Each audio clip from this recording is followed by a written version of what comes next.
students, welcome to physics classes with Vishal sir. So in the previous lecture we started our unit second, that is current electricity. Now this is lecture 2 regarding unit second. The main topic in today lecture is the mechanism of current flow.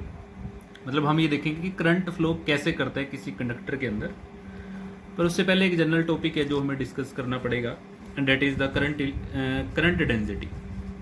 एक term है जो हमें पता होनी चाहिए. Current density क्या होती है? करंट डेंसिटी को हम डिनोट कर सकते हैं, करंट डेंसिटी को डिनोट करते हैं जे से, small J. It is a vector quantity. And current density को हम कैसे डिफाइन कर सकते हैं? It is the amount of charge. It is the amount of charge flowing per second through a unit area. एक यूनिट एरिया में कितना charge flow कर सकता है पर सेकंड. तो मतलब अगर हम मैथमेटिकली बात करें तो हम लिख सकते हैं कि जो J है, J is the current density. J is equal to charge upon time upon area, और this formula is for current, so current upon area. तो simple formula for current density is current upon area. मतलब हम ये देख सकते हैं कि कितने हमारे पास कितना अमाउंट ऑफ चार्ज फ्लो करता है किसी भी कंडक्टर के अंदर पर सेकंड पर यूनिट एरिया. तो यहाँ से हम चार्ज डेंसिटी को रिप्रेजेंट कर सकते हैं. अगर हम बात करें वेक्टर क्वांटिटी की, तो वेक्टर क्वांटिटी के लिए हम क्या लिख सकते हैं? In vector form we can write J is equal to I upon, now area component we consider A cos theta. For example, if this is the area and these lines will represent the current, and suppose the area vector makes an angle theta, then we consider only the horizontal component of area, that is A cos theta. So I upon A cos theta, जब हम cross multiplying करेंगे तो हमारे पास क्या आएगा? I is equal to J into A cos theta, and in vector form J vector dot A vector. So current को हम इस तरीके से भी लिख सकते हैं in the form of current density. Current is equal to J vector dot A vector, and the SI unit of current density, इस फॉर्मूले से हम देख सकते हैं करंट की यूनिट क्या होती है, हमने पढ़ा था एम्पियर, और एरिया की यूनिट क्या होती है? Metre square. तो एम्पियर पर metre square is the SI unit of current density. अब हम मेन अपना टॉपिक डिस्कस करते हैं. हमने क्या डिस्कस करना है? Mechanism of current flow. Mechanism of current flow in a conductor.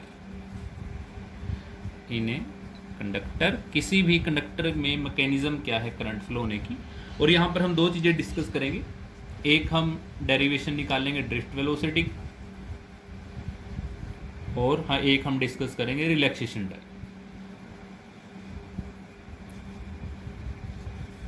So student, सबसे पहले तो हम ये देखते हैं कि कोई भी अगर हमारे पास मेटल है, मेटल्स के पास हमारे पास large number of free electrons हम कंसिडर कर सकते हैं. अप्रोक्सीमेटली किसी भी मेटल के पास कितने फ्री इलेक्ट्रॉन होते हैं? अप्रोक्सीमेट 10⁻22 पर क्यूबिक मीटर. मतलब इतने इलेक्ट्रॉन किसी भी कंडक्टर के पास होते हैं. तो फिर अगर इतने इलेक्ट्रॉन किसी भी कंडक्टर के पास हैं, तो फिर अगर हम उस कंडक्टर को, सपोज कोई वायर है हमारे पास, तो उस वायर के पास अगर इतने इलेक्ट्रॉन्स हैं, तो फिर ये करंट शो क्यों नहीं करते विदाउट ए बैटरी? क्योंकि जब हम इसमें पोटेंशियल डिफरेंस अप्लाई करेंगे तभी तो करंट फ्लो करेगा. पर ऐसा क्यों नहीं होता कि अगर उसके पास पहले भी इलेक्ट्रॉन है, और इलेक्ट्रॉन का हमेशा रैंडम मोशन होता है, इलेक्ट्रॉन तो मोशन में ही होंगे ना, पर फिर भी वो करंट नहीं बना सकते. उसका एक रीज़न क्या है? क्योंकि विदाउट एनी इलेक्ट्रिक फील्ड, जब हमने यहाँ पे कोई इलेक्ट्रिक फील्ड नहीं लगाया कंडक्टर के अंदर, तो वो जितने भी इलेक्ट्रॉन्स हैं, these electrons are free electrons, these are random electrons, and these random electrons will cancel the effect of another electron. For example, their velocity is not in a single direction, they move in random.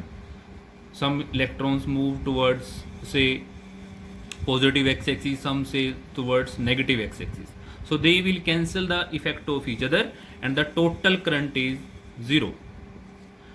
So हम ये कह सकते हैं कि उनकी जो velocities हैं before applying electric field, वो वेलोसिटी उनकी एवरेज वेलोसिटी कितनी बनती है, 0. सो यहाँ से हम एक डेरिवेशन करेंगे अब ड्रिफ्ट वेलोसिटी के लिए. वो कैसे करेंगे, तो सबसे पहले हम कंसीडर कर लेते हैं, लेट हमारे पास थर्मल वेलोसिटीज़ कितनी है, u1 u2. मान लेते हैं हमारे पास n इलेक्ट्रॉन्स हैं और उन n इलेक्ट्रॉन्स की जो हमारे पास रैंडम वेलोसिटीज़ है वो u1 u2 up to un है. और इनका एवरेज इनका क्या होगा without applying electric field equal to 0. तो एवरेज कैसे निकालेंगे, total addition of velocities divide by total number of electrons and this average will be equal to 0. तो ये एवरेज हमने 0 कंसीडर कर लिया. ये केस कब है, जब हमने इलेक्ट्रिक फील्ड अप्लाई नहीं किया था. तो अब हम ये देखेंगे कि जब हम इलेक्ट्रिक फील्ड लगाएंगे in the presence of electric field. अब इलेक्ट्रिक फील्ड जब अप्लाई करेंगे तो उन इलेक्ट्रॉन्स पे कितनी फोर्स लगेगी. सबसे पहले फोर्स डिस्कस करते हैं. फोर्स का फॉर्मूला क्या होता है, charge into electric field. Force is equal to charge into electric field. और इलेक्ट्रॉन पे कितना चार्ज होता है, -e into capital E. And what will be the acceleration, क्योंकि जब इलेक्ट्रॉन्स के ऊपर फोर्स लगेगी तो they get accelerated towards the positive end of the battery. जब हम इलेक्ट्रिक फील्ड अप्लाई करेंगे तो वो पोटेंशियल डिफरेंस से ही आएगा और वो इलेक्ट्रॉन्स जो हैं वो एक्सेलेटेड हो जाएंगे towards positive end of the battery. And acceleration is equal to force upon mass according to Newton second law. ये फॉर्मूला हमारे पास एक्सेलरेशन का आ गया. फोर्स की वैल्यू कितनी है, -e into E and mass is m. Vector form लिखनी है तो वेक्टर फॉर्म लिख सकते हैं. This equation will be equal to 2 where m is the mass of an electron और a हमारे पास क्या है, टोटल एक्सेलरेशन. अब जितने भी हमारे पास इलेक्ट्रॉन्स हैं, एज दे इलेक्ट्रॉन्स एक्सेलरेट, जब भी इलेक्ट्रॉन एक्सेलरेट होंगे they will collide with the positive metal ions. क्योंकि हमें पता है जब भी इलेक्ट्रॉन किसी कंडक्टर के अंदर मोशन में आते हैं तो वो किसके साथ कोलाइड करते हैं, मेटल आयंस के साथ. तो बिटवीन टू सक्सेसिव कोलिजन, एक कोलिजन के बाद वो जो जब दूसरी कोलिजन करेंगे तो वो पहले तो कोलिजन करने के लिए रुकेंगे, फिर वो एक्सेलरेट हो जाएंगे दूसरी कोलिजन के लिए. So they electrons gain some velocity in a direction opposite to E vector. तो वो इलेक्ट्रॉन्स कितनी वेलोसिटी गेन करेंगे उस टाइम इंटरवल में एक कोलिजन के बाद जब वो दूसरी कोलिजन करने के लिए जाएंगे. उसके लिए हम क्या करते हैं यार, उनकी वेलोसिटी निकाल लेते हैं, कितनी वेलोसिटी होगी. अब वेलोसिटी कैसे निकालेंगे हम, सबसे पहले तो एक जनरल फॉर्मूला यूज करते हैं. हमें पता है इक्वेशन ऑफ मोशन क्या होती है, v is equal to u plus at. इस फॉर्मूले से हम उसकी वेलोसिटी निकालेंगे. Now for first electron we can consider, for first electron v1 is equal to u1 plus a into time को हम लिख सकते हैं τ1. For second v2 u2 plus a t2 up to vn. So total we have n electrons un plus a into tn. This symbol can also be used for the time. And the total average velocity. Now v1 v2 vn. अब इनका average हम कैसे निकाल लेंगे, उस average velocity को कहेंगे drift velocity vd. तो स्टूडेंट्स हमने क्या निकाला, जितनी भी वेलोसिटीज़ हैं v1 v2 up to vn, ये उन इलेक्ट्रॉन्स की आ जाती हैं जब हमने इलेक्ट्रिक फील्ड अप्लाई किया है. उसके बाद उनकी वेलोसिटीज़ कितनी है. अब इन्हीं वेलोसिटीज़ का हम एवरेज निकालेंगे and that average is called drift velocity. Drift word क्यों आया, क्योंकि they get drifted towards positive end of the battery. So what is the average, v1 plus v2 up to vn divided by total number of electrons, that is n. put the value of v1 v2 up to vn. हमारे पास क्या आएगा, u1 plus a1 t1. we can pronounce the symbol tau but that symbol can be used for the time.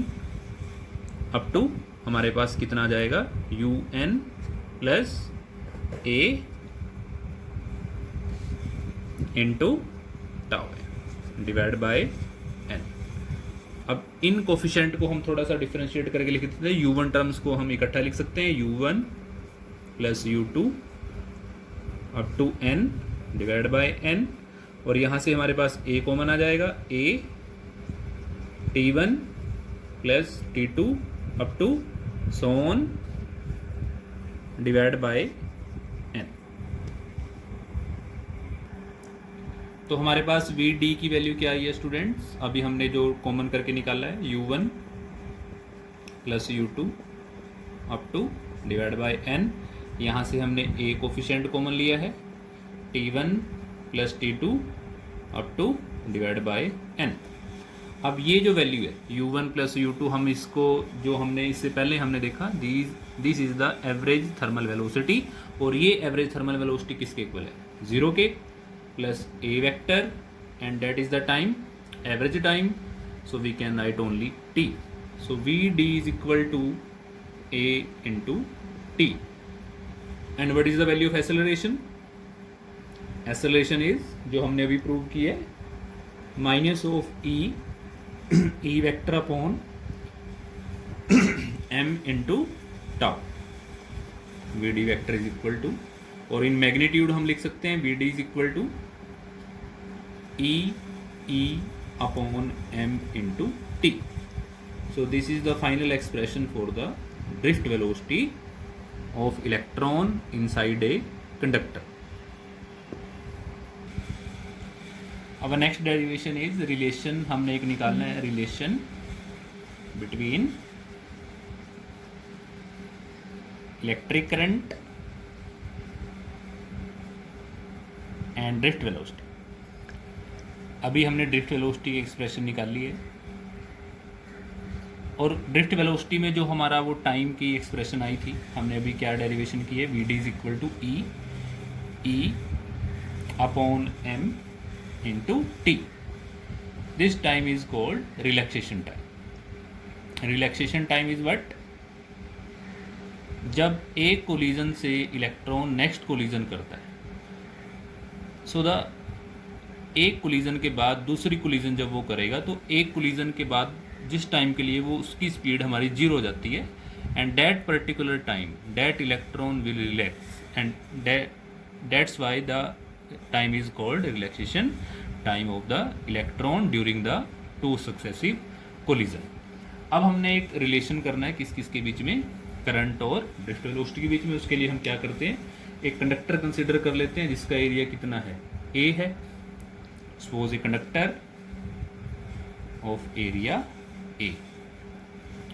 Battery apply कर देते हैं, potential difference positive negative, electrons are drifted towards positive end the current will flow from positive to negative. Let the area of the conductor is A and the length of the conductor is L. And electric field, what is the direction of electric field? From positive to negative. Okay, so now potential is V. First of all, what is the relation between E and V? हमने अभी पढ़ा था capacitance के cases में भी कि V को हम क्या लिखते थे, V is equal to E into D. अब D की जगह यहाँ पर क्या है, L है, तो हम लिख सकते हैं V is equal to E into L, और E is equal to V upon L। ऐसे ही अब एक इलेक्ट्रॉन के ऊपर चार्ज कितना है, चार्ज ऑन एन इलेक्ट्रॉन, एक इलेक्ट्रॉन के ऊपर चार्ज हम कितना कंसीडर करते हैं, ई कंसीडर करते हैं। अब हमने इस कंडक्टर के, जो हमने कंडक्टर कंसीडर किया है, उस कंडक्टर के पास कितने नंबर ऑफ इलेक्ट्रॉन्स हैं वो निकालने हैं, और वो निकालने के लिए हम कंसीडर करते हैं सबसे पहले number of electrons per unit volume. Number of electrons per unit volume कितने कंसिडर कर लेते हैं, let small N. Small N को हम इलेक्ट्रॉन डेंसिटी भी कह सकते हैं, because these are the number of electrons per unit volume. अब अगर हम इस इलेक्ट्रॉन डेंसिटी को किससे मल्टीप्लाई कर देते हैं, वॉल्यूम ऑफ द कंडक्टर, तो वो हमारे पास क्या आ जाएंगे, total number of electrons. So number of electrons inside the conductor, inside the conductor of length L, length कितनी है कंडक्टर की, L है, तो उसमें कितने हमारे पास इलेक्ट्रॉन्स हैं, number density into volume of the conductor, और कंडक्टर की वॉल्यूम कितनी है, area into length, so NaL। So these are the total number of electrons. और एक इलेक्ट्रॉन पे चार्ज कितना है, एक इलेक्ट्रॉन पे चार्ज हमने कितना कंसिडर किया है, E, तो इतने इलेक्ट्रॉन्स पे कितना चार्ज होगा, इस टोटल नंबर ऑफ को इलेक्ट्रॉन्स को भी किससे मल्टीप्लाई कर देंगे, E से। So the total charge Q is equal to NaL into E। Now what is the formula for current, I is equal to Q upon T. What is the value of Q? NaLe upon T. Now what is the formula for time? Time is distance upon speed. अब ये जो हमने diagram consider किया है, इस diagram में हमारे पास क्या है, length of the conductor is L and the electrons are travelling from negative to positive with velocity Vd. Vd is the drift velocity. So the what is the formula of time? Distance कितनी travel की, L, and drift velocity is Vd. So L से L हमारा cancel हो जाएगा and I is equal to NEA V into D. So this relation is used as a relation between current and drift velocity. I is the current, N is the electron density, E is the charge on the electron, A is the area, and Vd is the drift velocity of the electrons.